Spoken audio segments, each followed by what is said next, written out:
Welcome back to another episode of the PlayStation Vita collection. In the past few months, I've been heavily collecting for the PlayStation Vita, adding between 40 and 50 games into the collection. And over the past few weeks, I've been going over those pickups 10 at a time in a series of episodes. And today we are looking at the final 7 that I am adding to the collection right here. This is not the end of the PS Vita collecting, but it marks the end of this huge binge that I've been on. This binge which started because I wanted to get all the PlayStation Vita games I want in my collection sooner rather than later, because as we all know, PlayStation Vita game prices are going through the roof, and before we know it, I think it's going to be near impossible to add PlayStation Vita games into your collection for a decent price. And so I decided I was going to pull the trigger sooner rather than later. Now kick off your shoes and relax your socks while we check out these awesome PlayStation Vita pickups.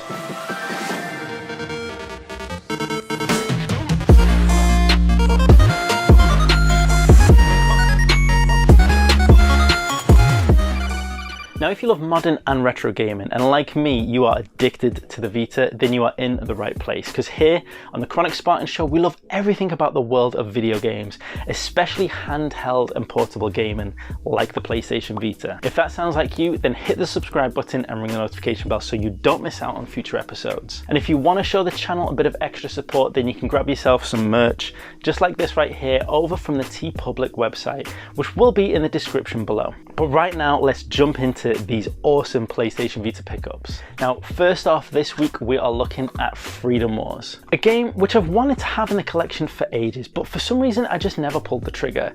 I don't know if it's because it is a pretty cheap game, but it's not the cheapest of the PlayStation Vita games you can get. Plus, I saw it quite readily available, and I think for that reason I didn't have an urgency to get it, so I just didn't quite pull the trigger.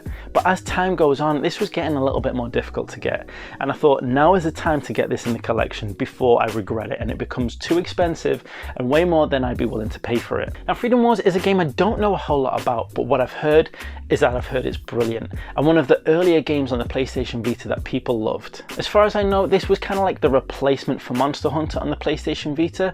A lot of people were disappointed that we didn't get Monster Hunter in the Vita, and Freedom Wars in some way went to remedy that issue. Now, I'm not a huge Monster Hunter player, but what I've heard about Freedom Wars sounds like it's going to be something I absolutely love. An action-packed, awesome video game added into the PlayStation Vita collection. Next up, we've got a sealed copy of Muv-Luv.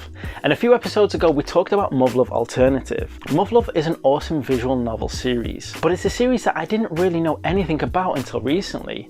Researching some of the best games to get on the PlayStation Vita, I saw a recommendation for Muv-Luv, and the more I looked into it, the more it sounded like exactly the type of game I would love. It's got sci-fi elements, it's a visual novel game, but it's really difficult to get over here in Europe. So I did think this was going to be a game I was just going to have to settle without. Like I said a couple of episodes ago, we looked at Muv-Luv Alternative as I added that into the collection, but that's a sequel to this, and I needed to get Muv-Luv into the collection as well so I could play the whole complete story. I'm a bit of a completionist, and there's nothing worse for me than playing a game that's bang in the middle of a series before I've played the other games in that series. So I was on an absolute mission to get Muv-Luv, and Muv-Luv Alternative was quite easy to find, surprisingly, but Muv-Luv was really difficult.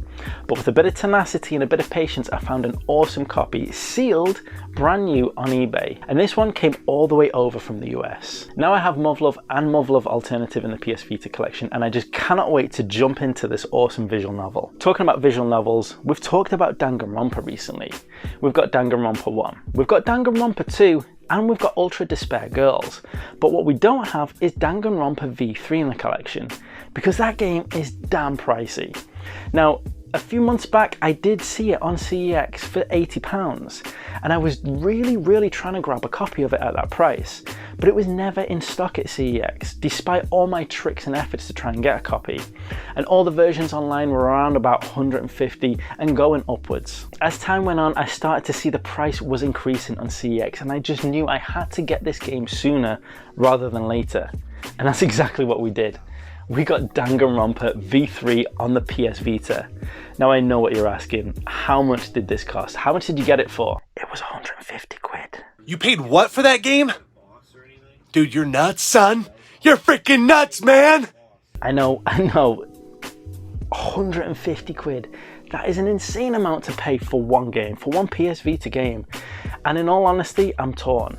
Because literally a week after getting this, I found out that Danganronpa is coming out on the Nintendo Switch. Now Danganronpa can be found on other consoles, but the number one reason why I wanted it on the Vita was because I wanted it in handheld form. And this was the only way I could get it in handheld form on the PS Vita. So I was willing to pay that extra. I was willing to dig into my pockets and get physical copies of the Danganronpa collection, just so I could have the joy of playing it in handheld mode. However, now that it's coming out on the Nintendo Switch, I'm torn. I've got options here now, and I don't really know which one to take. And honestly, I would love your advice. There's the collector in me that says I have got this game now. I finally got it in the collection, and I am not letting it go anywhere.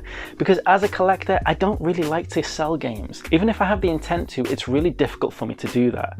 And recently I've started the £10 game collection in other episodes, and that's been quite therapeutic and helped me figure out how I can actually sell games out of my collection. But still, it's something I really struggle with. And now that I've got Danganronpa V3, after trying so hard to get it, despite for how much it cost, I'm really glad it's in the collection and I don't want to let it go. But then there's the money conscientious collector in me that says you could sell this and the other Danganronpa games in the PS Vita collection and save yourself a hell of a lot of money by getting it for a fraction of the price on the Nintendo Switch. But I don't know. I really don't know what to do. I'm inclined to just keep it, and I think that's probably what I will do. But let me know what you guys think. What would you do? What do you think is the most, well, not what's the sensible thing. We all know what the sensible thing to do is, but what would you do? Either way, right now we have the awesome complete Danganronpa collection on the PS Vita. Next up, and we've got another complete sealed game, and that is Shakedown Hawaii. Now, in a previous episode, we talked about Retro City Rampage DX, but I've really wanted to get the sequel Shakedown Hawaii as well, because this is actually the first game I played in the series, and the game that made me go back and look at Retro City Rampage. Both of these games are absolutely amazing and a wonderful homage to the original GTA games, and they play so perfectly in the palm of your hand. I do have both of these also on the Nintendo Wii, as they are kind of more exclusive collector editions and they're really nice to have in the collection. But the ones I always wanted and the ones I'm most happy to have are the PS Vita versions. And it's so awesome that I've got Shakedown Hawaii sealed as well. A fantastic pickup that I'm so happy to have as we complete some of the smaller collections in the PlayStation Vita collection itself. Next up, we have the awesome fighting game Ultimate Marvel vs. Capcom 3. Now again, kind of like Freedom Wars, I've wanted to get this for ages, but always kind of rested on it a little bit, never pulled the trigger for the same reasons. It's not that expensive and it was kind of easy to find for a PS Vita game. But once again, these games are going up in price and getting harder and harder to find, and I knew I had to get this sooner than later. Because if this is like any other Marvel vs. Capcom games, this is likely to go up in price pretty drastically, and I wouldn't be surprised if the same thing happens with this. Now this is one of the few fighting games I've got on the PlayStation Vita. We've got Mortal Kombat, we've got X-Blaze, and we've got this now, Ultimate Marvel vs. Capcom. There is also Street Fighter X Tekken, but I've decided to not go for that. I'm much more interested in the world of Marvel vs. Capcom. That's much more my wheelhouse of what I enjoy and the fighting styles that I enjoy as well. But I have heard some good things about Street Fighter X Tekken, so what do you think? Is it worth trying to get that as well, or should I just stick with this? As far as this goes, this is an awesome game, and they've done a fantastic job porting it to the PS Vita. It's absolutely cram-packed with content, and just a fantastic fighting game to take on the go. And again, something I would personally class one of the more essential games to have in the PS Vita collection, and one I'm so happy to finally add on in there. Now next up is a game that arguably started this whole binge off in the first place, and a game that I've been looking for years now, to be honest. Not even months, but for years.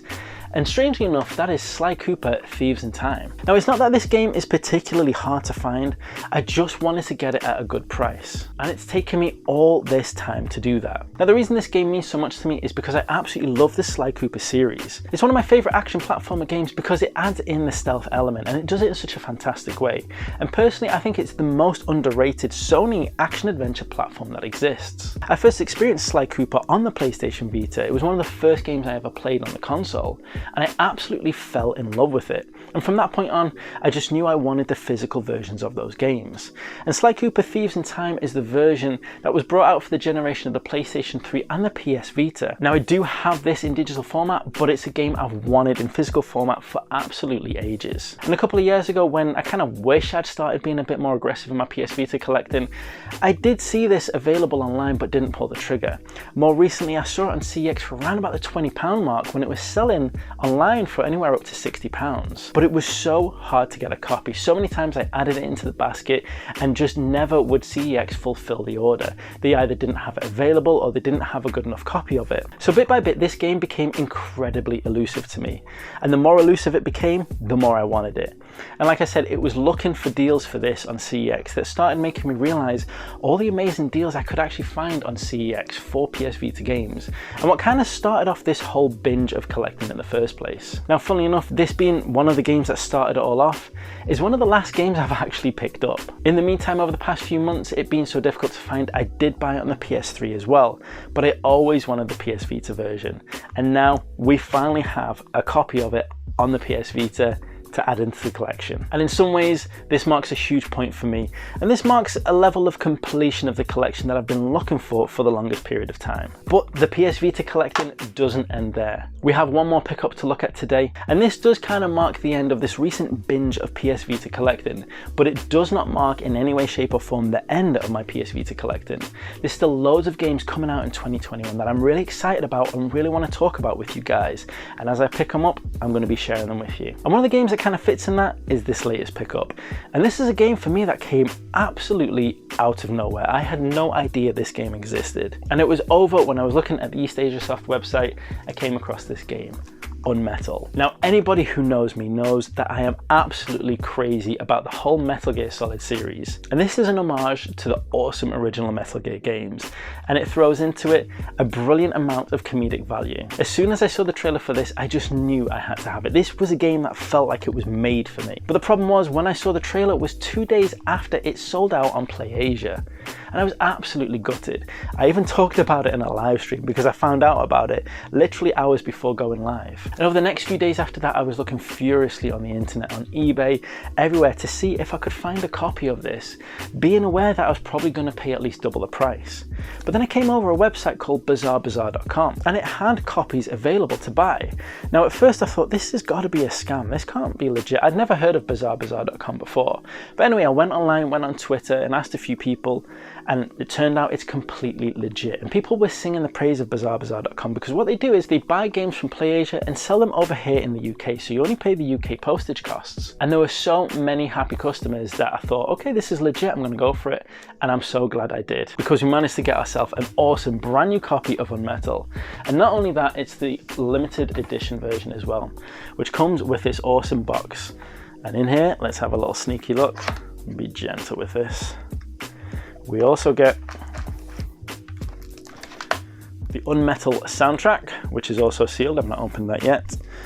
And we get a nice little postcard, which does have the certificate number, and this is number 627 out of 2,500. And there we have Jesse Fox on the back. And that is just absolutely fantastic. I'm so happy to have this in the collection. And funnily enough, this game actually made a huge difference to my life. And I'll tell you exactly why. Because it was when I was looking on the East Asia Soft website, looking for this game, and actually looking for any other games that were coming out on the PS Vita, that I came across the section which was Publish Your Game. And now anybody that knows me or follows the channel knows that as much as being a retro game collector, I'm a game developer as well. And the first game I ever created was Glow back in 2017, and that's available on Steam right now. However, it had always been a huge aspiration, and in fact a dream of mine, to release my indie games on consoles. And it was when I was over on the East Asia Soft website and I saw this Publish Your Game, I thought, let's give it a go. I mean, I was there to buy Vita games. I thought, what's the worst that could happen? I've got nothing to lose. And East Asia Soft loved the idea. And long story short, Glow is releasing on the PlayStation 4, the PlayStation 5 and the Nintendo Switch on September the 9th, 2021. Now, if you want to find out more about Glow, it's on a previous episode on the channel. In fact, it was just a couple of weeks ago. And that episode goes over the whole story of the creation of Glow all the way up to the release on September the 9th. Now, I know what a lot of you out there are thinking, because some of you have already asked me in the comments, why are you not releasing Glow for the PS Vita? Considering that you're addicted to Vita, right? I know, and it's not because I don't want to. I would love for Glow to release on the PlayStation Vita, and as a matter of fact, that was my target when I first approached East Asia Soft. However, as we all know in the collecting world for the PlayStation Vita is kind of reaching a swan song now. It was left behind by Sony years ago, but even now, publishers are starting to move away from the PlayStation Vita, as physical cartridge development is ending in 2021, and Limited Run Games announced their final PS Vita release, which is Super Meat Boy. This means that fewer and fewer publishers are dealing with PS Vita releases now, including digital ones as well. Because although PS Vita games are still being released on the digital store in 2021, and we might see a few in 2022 as well, most of those publishing deals were secured a while back. As far as I know, there aren't really many, if any, publishing deals being secured for PS Vita games in 2021. And so yes, as much as I would love for Glow to be on the PS Vita, it's just not something that can happen right now. And to be able to achieve my lifelong dream of releasing a game for Sony and Nintendo consoles is an absolutely huge milestone for me. And like I said, it is literally a dream come true. And now another question I know you're thinking is, will it be available in physical format? And if sales go well for Glow in the digital format, then hopefully in the future we can see a physical release for the PlayStation and Nintendo Switch. I mean, how amazing would that be? For me personally, to have my own game in my collection in physical format would just blow my mind. But as it stands right now, this PlayStation Vita collection has finally grown into something I've always wanted it to be. Now I do have a question to ask for you. The PlayStation Vita is still going to be coming strong and thick on the channel, but I do want to go over some of my other handheld collections as well and put a bit of focus on those consoles. Now I will cover all those consoles in future episodes over time, but I want you guys to decide which console should we look at next. We've got the PSP, we've got the Nintendo DS and 3DS, or we've got the Nintendo Switch. I've got so much I would love to cover and share with you guys about those consoles. And like I said, I will cover them all in the future on the channel, but I want you guys to decide which one we look at next. Let me know in the comments below which one you think we should look at, and we'll take a deep dive in my collection and any future pickups that we have for those consoles. Once again, it's PSP, Nintendo DS and 3DS, or the Nintendo Switch. Now, if you've enjoyed this episode, then don't forget to hit the like button, because as crazy as it is, that damn little button down there makes a huge difference to this channel. Once again, thank you for watching and see you next time.